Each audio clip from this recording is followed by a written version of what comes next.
ایک اور سورہ فاتحہ پڑھ لیجئے اپنے اپنے مرحومین کے لیے. تمام بے وارث مرحومین، ہمارے شہدائے ملت، علماء کرام، مرجع کرام، مدافعان حرم اور خاص طور پہ بانیان مجلس، خصوصاً کوثر باجی، ان کے بلندی درجات کے لیے، اور خاص طور پر رہبر معظم آیت اللہ سید علی خان نائی، ان کے بلندی درجات کے لیے الحمد کے بعد 3 مرتبہ سورہ اخلاص پر میں درود کے پڑھ لیجیے.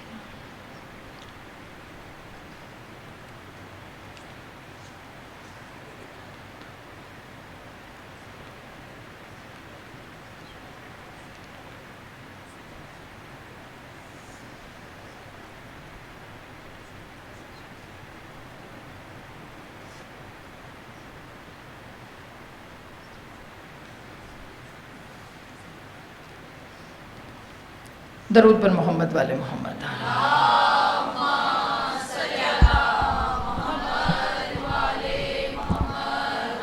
فرجہم اجمعین. اعوذ باللہ من الشیطان اللعین الرجیم. بسم اللہ الرحمن الرحیم.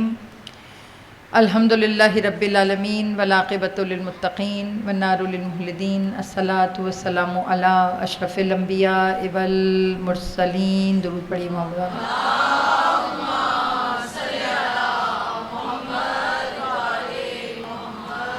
خیر المبشرین والمنذرین نبی المذنبین نبینا ابی القاسم محمد.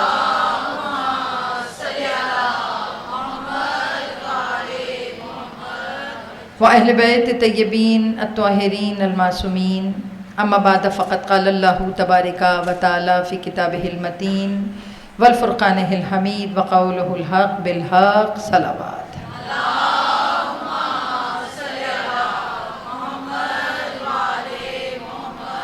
وعجل فرجہم. دعاؤں کی قبولیت کے لیے، مجلس کی قبولیت کے لیے اور امام کے ظہور میں تعجیل کے لیے سب مل کر ایک مرتبہ بآواز بلند صلوات.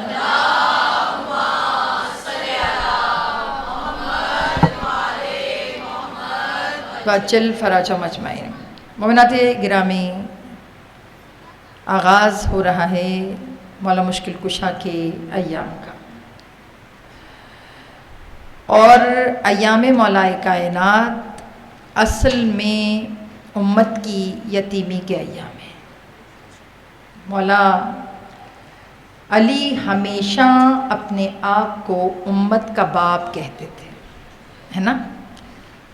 اور مجھے نہیں پتا کہ کتنے شفیق ہوں گے علی اپنی امت پر،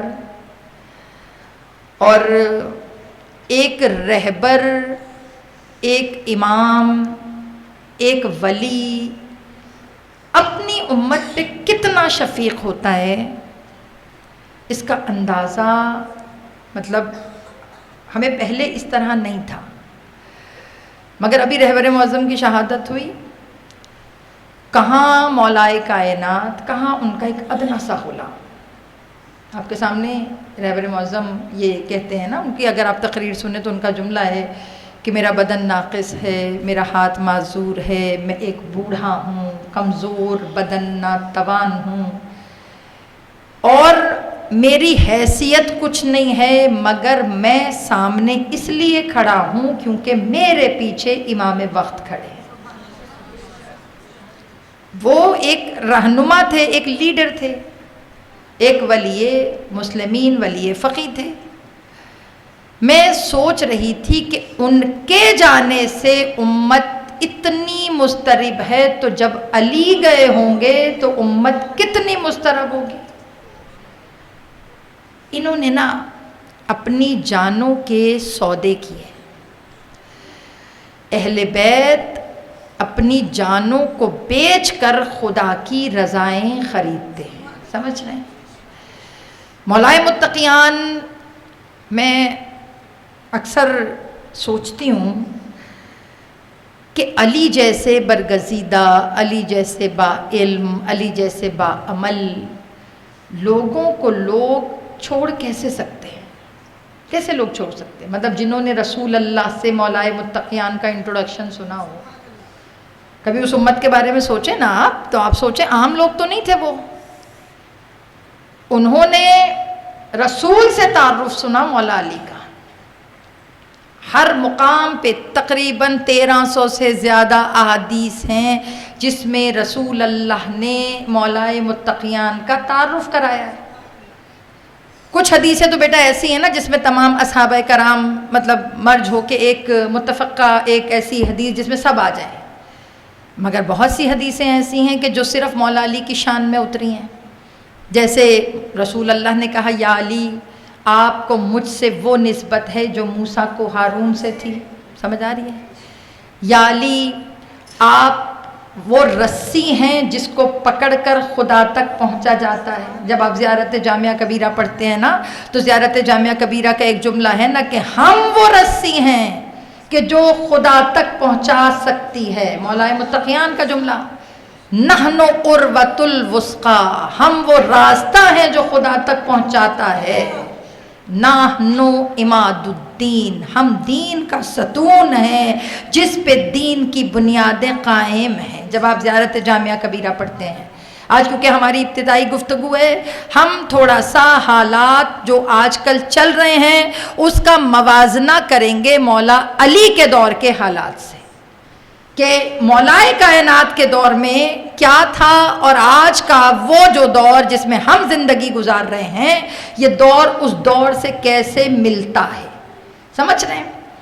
اب مولائے کائنات کی مدحت میں رسول اللہ نے 1300 احادیث بیان کی، جیسے کہ میں نے ابھی عرض کیا کہ یا علی آپ وہ رسی ہیں جو خدا تک جوڑتی ہیں، یا علی آپ کل ایمان ہیں، یا علی آپ غالب ہیں، یا علی آپ امام المتقین ہیں، یا علی نہیں کر سکتا محبت جس کے دل میں آپ سے بغض ہو، اور نہیں کر سکتا آپ سے عداوت کہ جس کے بدن میں پاک لہو ہو۔ یا علی آپ کی محبت مومن اور منافق کی پہچان ہے۔ یا علی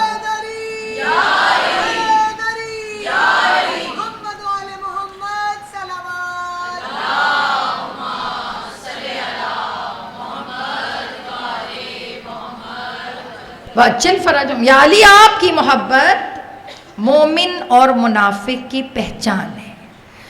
حدیثیں کچھ میں صرف اپنی مجلس کو متبرک کرنے کے لیے ایک دفعہ ریکال کر رہی ہوں تاکہ لوگوں کو پتہ چلے جسے ہم مولا کہتے ہیں اس کا قصیدہ خوان رسول ہے۔ یا علی آپ کی مثال امت میں اس میخ کی مانند ہے، اس کیل کی مانند ہے جو چکی کے دو پارٹوں کو ایک دوسرے سے جوڑے رکھتی ہے۔ یا علی کاش لوگ آپ کی محبت پر اکٹھا ہو جاتے تو خدا جہنم کو خلق نہ کرتا۔ یا علی کاش لوگ آپ سے محبت کر کر اس کے حق کو ادا کر دیتے تو اللہ جنت میں جانے کے لیے حساب و کتاب نہ کرتا۔ یا علی آپ مومن کی پہچان ہیں، یا علی آپ منافق کے لیے عذاب الہیہ ہیں، یا علی آپ جری بھی ہیں، یا علی آپ اسلام کا چہرہ ہیں۔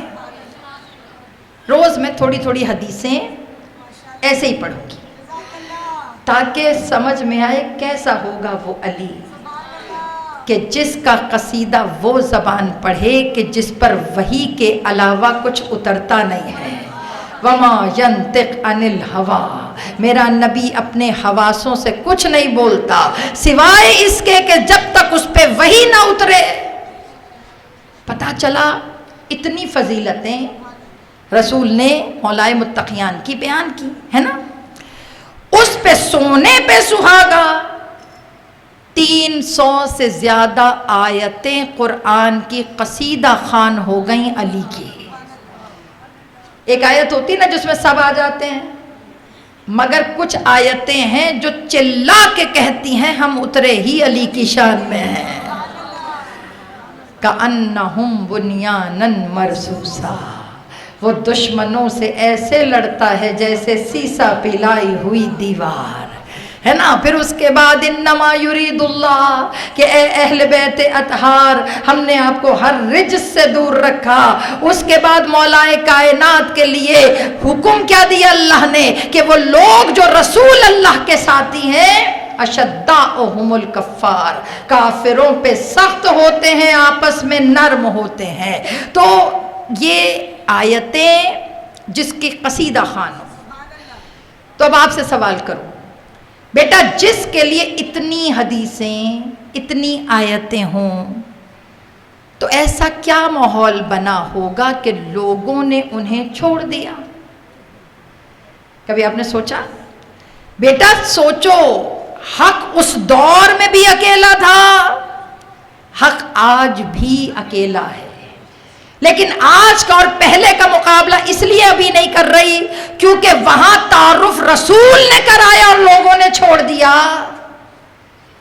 یہاں کام جو رہبر معظم کر رہے تھے، دیکھو بیٹا رہبر فرد نہیں ہے، میں ان کی بات نہیں کر رہی، وہ شیعت کا چہرہ تھے. ہم کیونکہ شیعہ ہیں آپ کے سامنے ہی ہیں. شام کو دیکھ لیجئے، ایران کو دیکھ لیجئے، عراق کو دیکھ لیجئے، یہ 40. اب یہ کون کہے گا کہ کسی زوار کو 40 کے اگر خراج تک آئی تو ہم فجر کی نماز جو ہے وہ کربلا میں پڑھیں گے اور ظہر کی بقیہ میں پڑھیں گے؟ یہ جملہ کہنے کے لیے بھی رہبر جیسا جگرا چاہیے، ہے کہ نہیں؟ ہم ڈسکس کریں گے حق اکیلا کیوں ہوتا ہے اور باطل پہ سب اکٹھا کیوں ہوتے ہیں. بیٹا آیت پڑھ دوں پھر موضوع سخن پر ہم گفتگو کرتے ہیں. سورہ احزاب کی آیہ مبارکہ 23 اس کو سرنامہ کلام بنا رہی ہوں، اور اللہ کیا کہہ رہا ہے؟ من المومنین رجالا صدقوا ما آداہم من اللہ. اللہ کہہ رہا ہے کہ کچھ مومنوں میں سے کچھ مرد ہیں جنہوں نے سچا کر دیا عہدہ اللہ ہو، اس وعدے کو جو انہوں نے اللہ سے کیا. علیہ فمنہم من القضاء.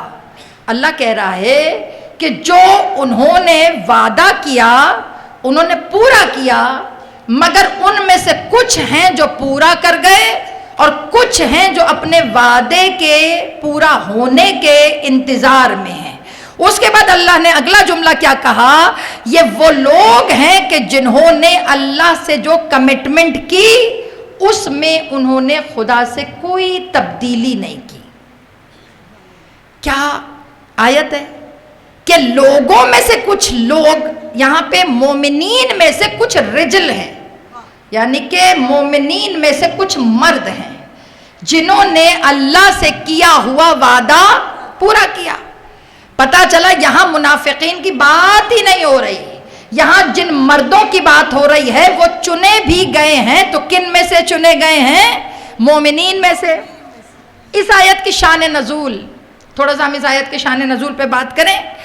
یہ جو آیت ہے اس کو اتارا گیا جنگ احزاب کے بعد. جنگ احزاب کا دوسرا نام کیا ہے؟ جنگ خندق یا خیبر؟ ہاں جنگ خندق، بالکل ٹھیک. یہ کون سی جنگ ہے جنگ خندق؟ جس میں مولائے متقیان جب گئے تو رسول اللہ نے پہلے سوال کیا، ایسے نہیں بھیج دیا، رسول اللہ نے آپشن دیا تھا. رسول اللہ نے آپشن دیا. جنگ احزاب میں جو سامنے کھڑا تھا بیٹے وہ مومن نہیں تھا، وہ منافق بھی نہیں تھا. جانتے ہو وہ کون تھا؟ وہ پکا یہودی تھا. یہودی. کس سے علی کا مقابلہ ہوا؟ عمر بن عبدود سے. جب عمر بن عبدود، یہ اپنی نوعیت کی مختلف جنگ ہے، اگر آپ کے ذہنوں میں پوری جنگ میں جنگ نہیں سنا رہی، میں صرف مولا کا کردار اس میں 2 جملوں میں بتاؤں گی. جب مولائے متقیان مطلب یہ عمر بن عبدود آیا، یہ واحد جنگ ہے کہ جس میں عمر بن عبدود پوری پلاننگ کے ساتھ آیا تھا. اکیلا کیوں آیا لڑنے؟ کیونکہ اس نے پہلے ہوم ورک کیا ہوا تھا. ہوم ورک کیا کیا تھا کہ اگر میں لڑنے آؤں گا میرے مقابلے پہ کوئی نہیں آئے گا، میں ان سے اڈے بھی لے لوں گا، ان کو چیزیں بھی دے دوں گا، جو ساتھ والے سارے ساتھی ہیں ان کو مراعات میں پہلے دے چکا ہوں، تو اتنا مجھے پکا پتا ہے کہ ساتھ والوں میں سے کوئی کھڑا نہیں ہوگا۔ پتا چل رہا ہے کہ احزاب کی جنگ میں یہودی کیوں آیا تھا؟ یہودی اس لیے آیا تھا، اکیلا کیوں آیا تھا؟ کیونکہ اسے پتا تھا کہ میں لڑوں گا تو جو آئے گا رسول کی طرف سے وہاں سے کوئی کھڑا نہیں ہوگا، کیونکہ میں پہلے سے ان کے ذہن سازی کر کے آ چکا ہوں۔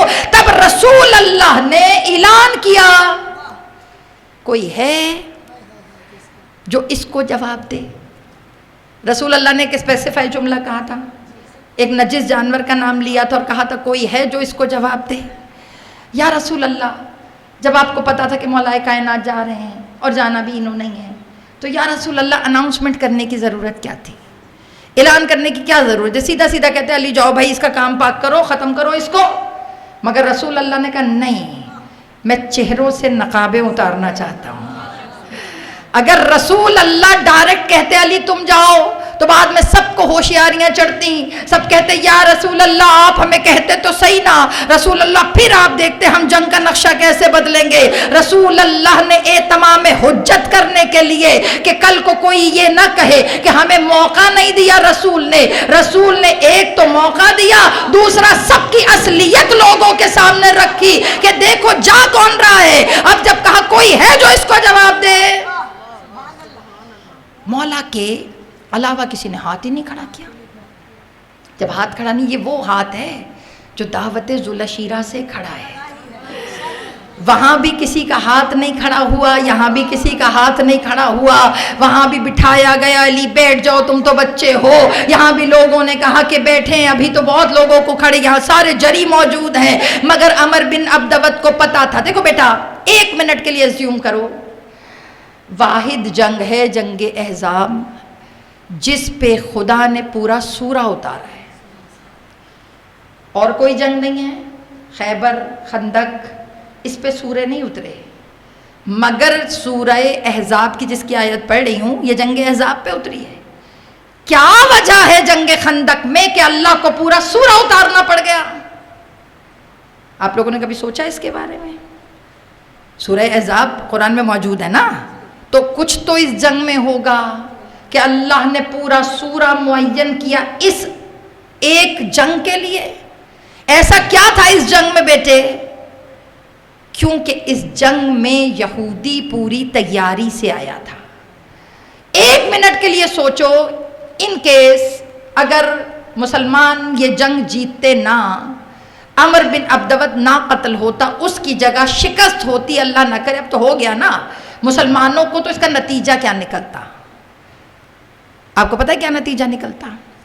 اس کا نتیجہ یہ نکلتا کہ جو تبلیغات رسول اللہ نے کی تھیں وہ سب مٹ جاتی، اور پھر دوبارہ سے یہودیت کا بول بالا ہو جاتا، ہر طرف انہی کا نظام حکومت قائم ہو جاتا۔ جب وہی قائم ہو جاتا تو وہ دین مٹ جاتا جو رسول اللہ لے کر آئے تھے۔ تو آپ نے کبھی غور ہی نہیں کیا کہ علی نے بہت جنگیں لڑی، مگر کہیں رسول اللہ نے یہ نہیں کہا کہ آج کل کفر کے مقابلے میں، کہیں کہا ہے؟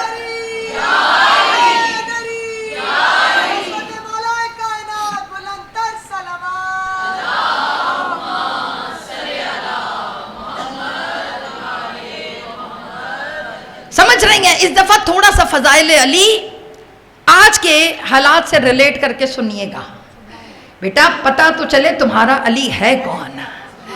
یہ جب رسول اللہ نے اعلان کیا کوئی ہے کہ جو اس کو جواب دے، مولا کائنات چلے۔ ہر جنگ میں علی گئے ہیں، مگر کہیں رسول نے ایسا پروٹوکول نہیں دیا جیسا پروٹوکول رسول اللہ نے جنگ خندق میں دیا۔ اور وہ پروٹوکول کیا تھا رسول اللہ کا؟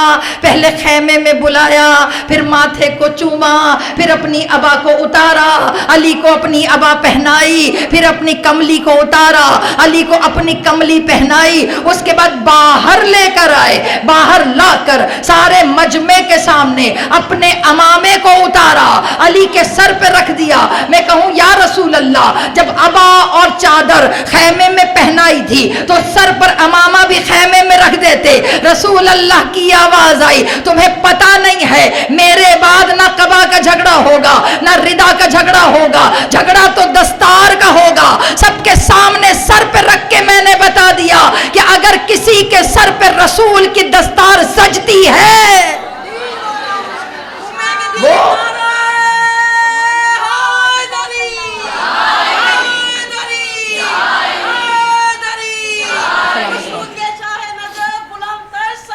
سلامت رہے.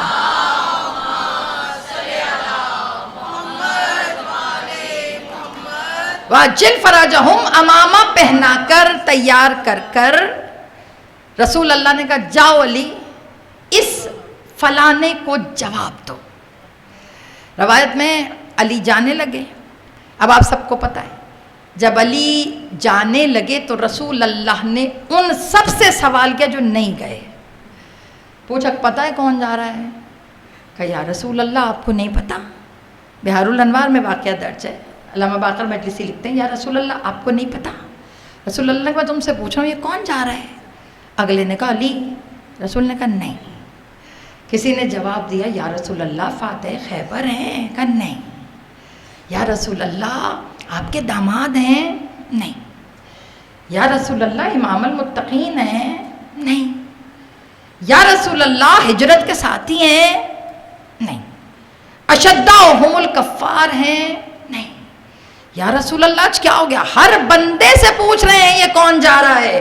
جب سب نے اپنا اپنا جواب دے دیا رسول اللہ نے کہا آج سب تصحیح کر لو, آج نہ علی جا رہے ہیں نہ آج امام المتقین جا رہے ہیں نہ مولود کعبہ جا رہے ہیں. پوچھا پھر آج کون جا رہے ہیں؟ کہا آج کل کفر کے مقابلے میں کل ایمان جا رہا ہے, کیونکہ آج علی نہیں جا رہا, اسلام کی فتح جا رہی ہے. پتہ چلا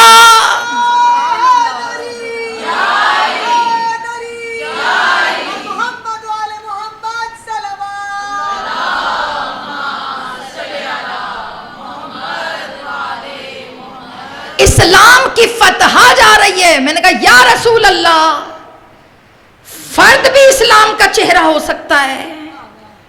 کہ اگر مقصد کا پتہ ہو تو چہرہ فرد کا ہوتا ہے, نظر اسلام آتا ہے. اور یہ کیسے پتہ چلا؟ بیٹا سارے کلمہ گو آج ایک طرف تھے مگر کلمے کے لیے لڑنے والا ایک ہی تھا. اب سمجھ میں آیا کہ باقی سارے کلمہ گو ہیں, مسلم ہیں, مگر دین کے لیے کھڑے کیوں نہیں ہو رہے؟ کیونکہ بیٹا دین کو انہوں نے بانٹ دیا, ایک علی والا دین, ایک طاغوتی دین. طاغوتی دین کیا ہے بیٹا؟ جس میں کلمہ تو ہے مگر تعلیمات وہ نہیں ہیں جو تعلیمات اصل میں اسلام کی بنیاد ہیں. یہ جو آیت میں نے پڑھی, اس آیت میں ہم نے کیا پڑھا کہ کچھ مومنین میں سے مرد ہیں کہ جو اللہ سے کیے ہوئے وعدے کو پورا کرتے ہیں, تھے نہیں, پورا کرتے ہیں. پتہ چلا ابھی بھی کچھ مومن ہیں جنہوں نے اپنے نفسوں کے وعدے اللہ سے کر لیے ہیں, جنہوں نے اپنی ذات کے وعدے اللہ سے کیے ہیں. اس میں جملہ کیا لکھا ہے کہ کچھ تو پورا کر کے چلے گئے اور کچھ ابھی بھی منتظر ہیں, کیونکہ وہ اپنی کمٹمنٹ میں کوئی تبدیلی نہیں کرتے ہیں. اس آیت سے پتہ چلا اگر ایک جائے اور دوسرا منتظر ہو تو پتہ چلتا ہے جب تک ظہور نہیں ہو رہا تب تک نظام چلتا رہے گا, چہرے بلتے رہیں گے. کیونکہ بیٹا یہاں پر مسئلہ چہروں کا نہیں ہے, مسئلہ اس سوچ کا ہے جو امام حسین نے ولید ابن عتبہ کے دربار میں کھڑے ہو کر قیامت تک کے لیے ایک جملہ کہہ دیا تھا کہ مجھ جیسا وہاں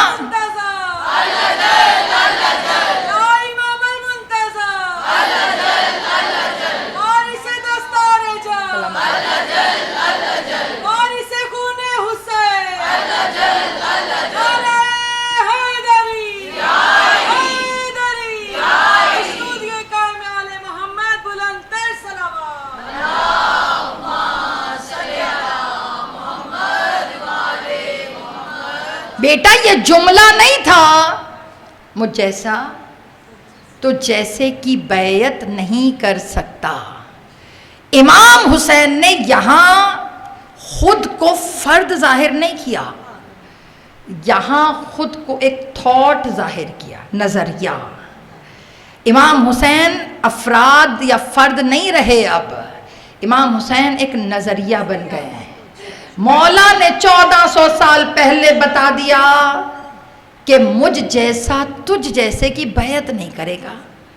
یعنی کہ مولا نے ایک لائن کھینچ دی کہ بھائی جس کے اندر حق کی معرفت ہوگی وہ کبھی باطل کے سامنے نہیں جھکے گا.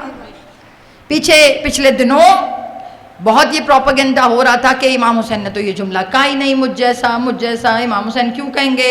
کیونکہ جب تم یزید جیسا ڈھونڈو گے تو تمہیں حسین جیسا بھی تو ڈھونڈنا پڑے گا، تو حسین جیسا تو کوئی ہو ہی نہیں سکتا. او بھائی ہم کب کہہ رہے ہیں کوئی حسین جیسا ہو سکتا ہے؟ جو حسین تھے وہ حسین تھے، وہ ہیں، وہ رہیں گے.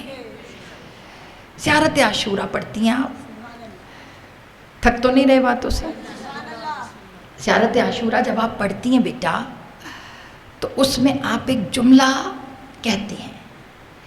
آپ امام حسین سے بات کر رہی ہوتی ہیں زیارت عاشورہ میں، اور آپ امام حسین کو ایک بات کبھی ٹرانسلیشن سے پڑھو زیارت عاشورہ. مسئلہ پتہ کیا ہے؟ ہم عربی پڑھ کے ہمارا مسئلہ 40 دن پورے کرنے ہوتے ہیں. ہمارا مسئلہ زیارت عاشورہ سے منتیں پوری کروانی ہوتی ہیں. ہمارا مسئلہ زیارت عاشورہ سے اپنے کام نکلوانے ہوتے ہیں. مگر حدیث قدسی ہے زیارت عاشورہ، خدا کا کلام ہے. کبھی اس کلام کو سوچو تو صحیح کہ خدا نے کتنا چاہا ہوگا حسین کو کہ اپنے الفاظوں کو زیارت بنا کے آپ کے دہن میں دے دیا. اللہ کو نہیں پسند کہ چھوٹے الفاظوں میں تم امام حسین سے گفتگو کرو، اس لیے اللہ نے زیارت عاشورہ اتاری ہے. حدیث قدسی ہے زیارت عاشورہ، رسول اللہ نے بیان کی ہے یہ زیارت عاشورہ.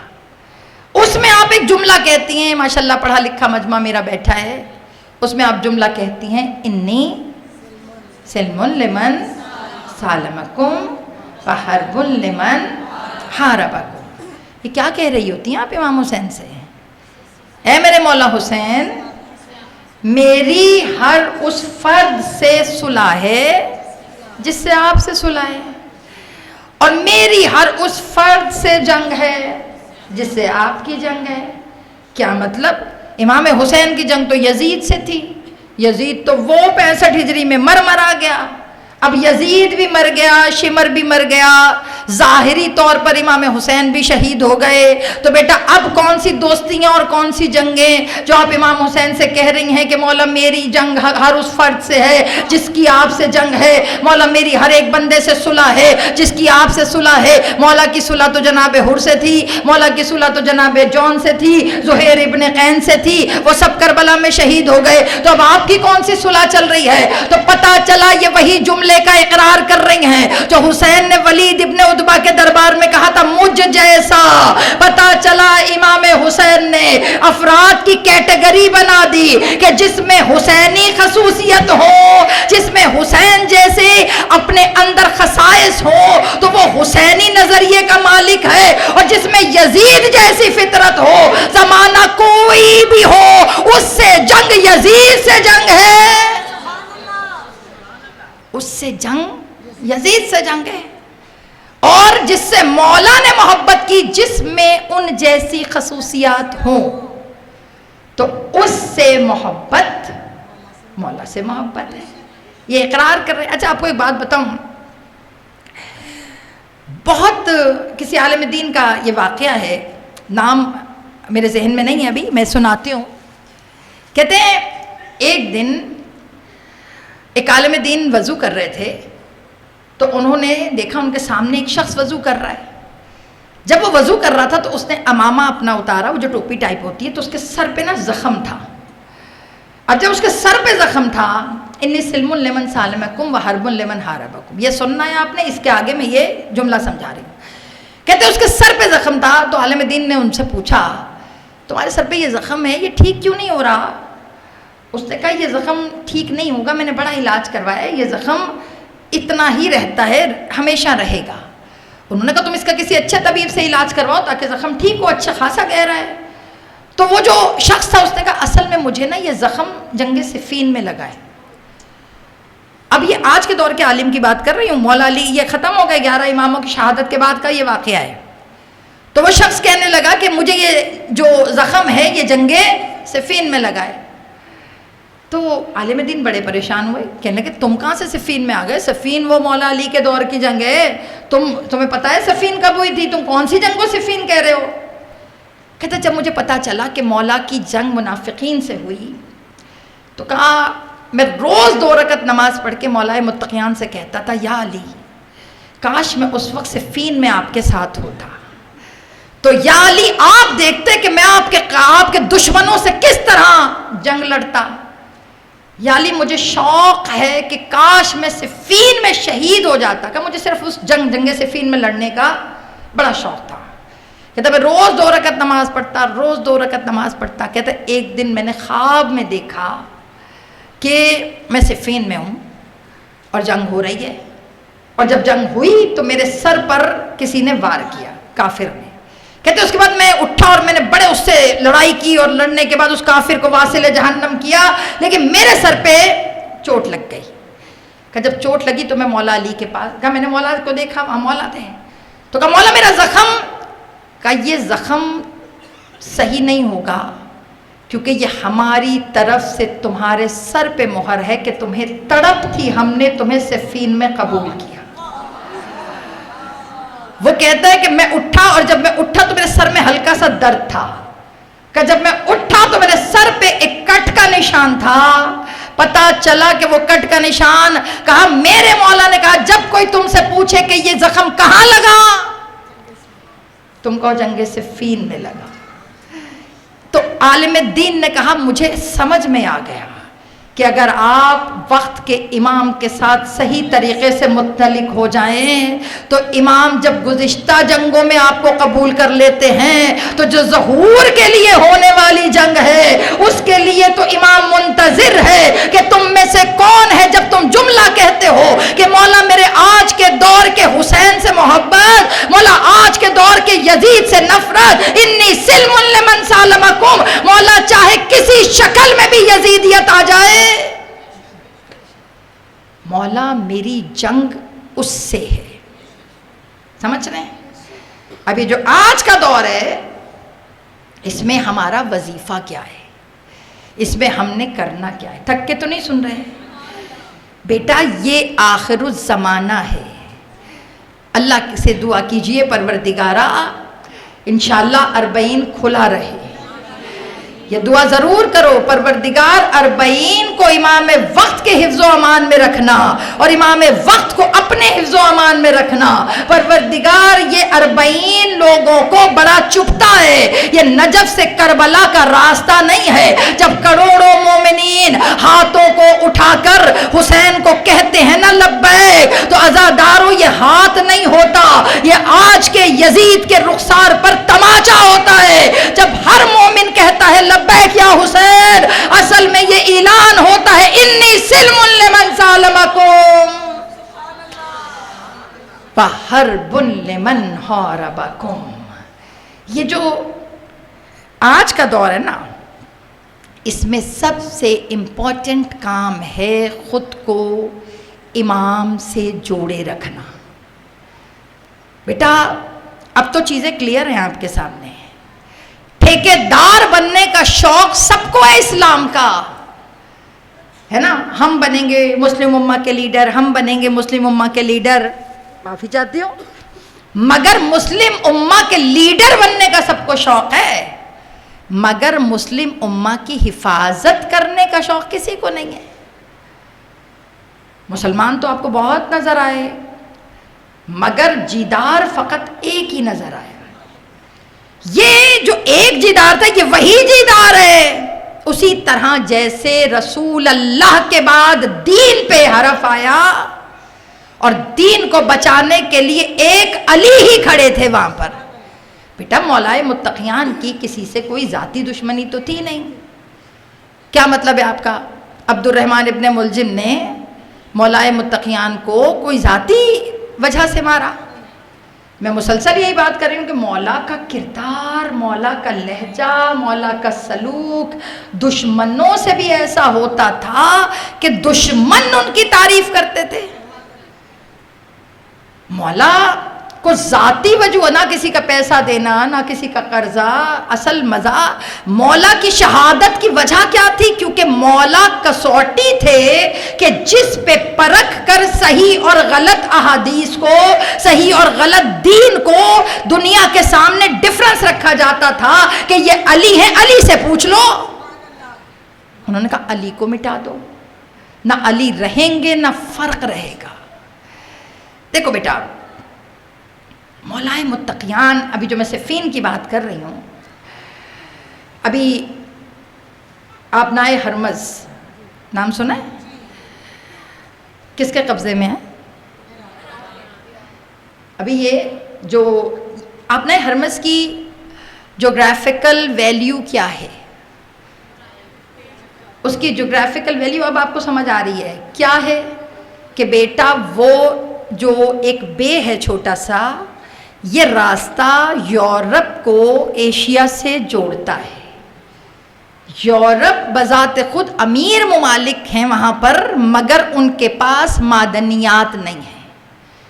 پیٹرول سب سے زیادہ مشرق وسطیٰ اگر آپ دیکھیے تو سعودی عرب، عراق، سیریا، لبنان، فلسطین اور ایران، ان کے ساتھ ایران، یہ ممالک ہیں جن کے پاس پیٹرول بہت زیادہ تعداد میں موجود ہے۔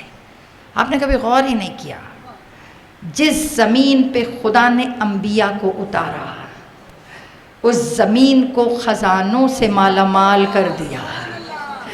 اگر یہ زمین نبیوں کی زمین ہے تو ان کے قدموں کی برکت سے یورینیم یہاں ملتا ہے، بلیک گولڈ یعنی کہ پیٹرول آئل یہاں ملتا ہے، مہنگی مہنگی دھاتیں پلاٹینیم یہاں ملتا ہے، تبھی تو سب کی نظریں مشرق وسطیٰ پہ لگی ہوتی ہیں۔ یہ جو آبنائے ہرمز ہے، اس کو اگر بند کر دیں، وہاں کاروبار بند۔ بھائی معذرت چاہتی ہوں، جہاں پہ جنگ ہو رہی ہے وہاں پیٹرول مہنگا نہیں ہوا۔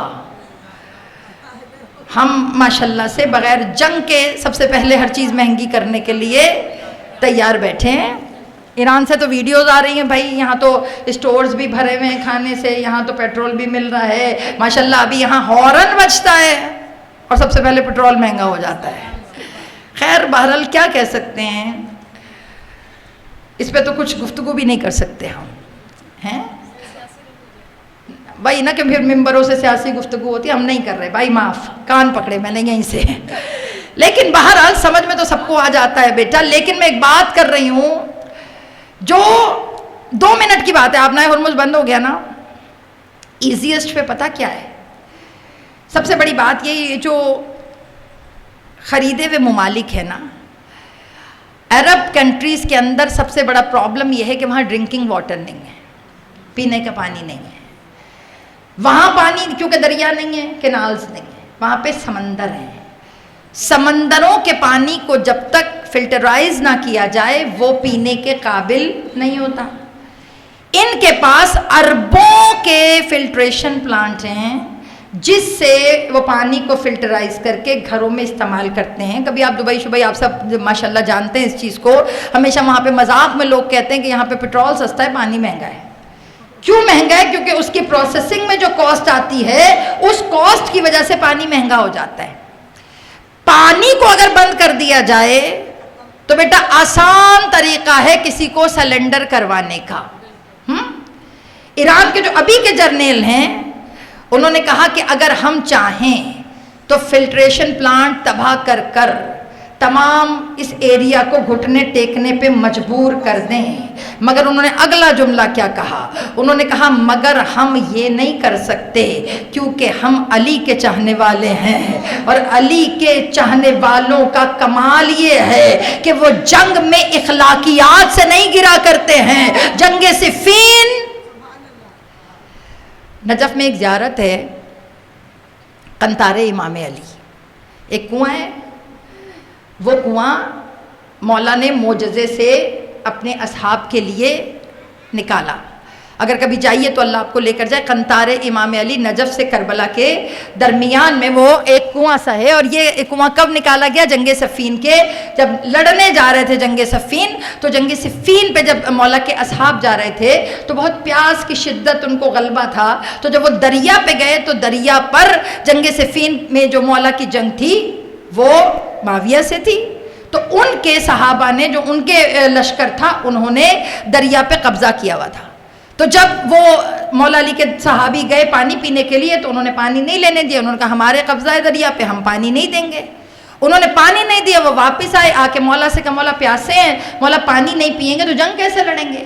مولا نے کہا کہ فلاں فلاں فلاں قدم آگے جاؤ, تھوڑا سا آگے جاؤ گے, وہاں ایک پتھر رکھا ہے, اس پتھر کو ہٹاؤ, نیچے پانی ہوگا, پانی پیو, واپس آ جاؤ. قنطار امام علی ابھی بھی وہ کنواں موجود ہے.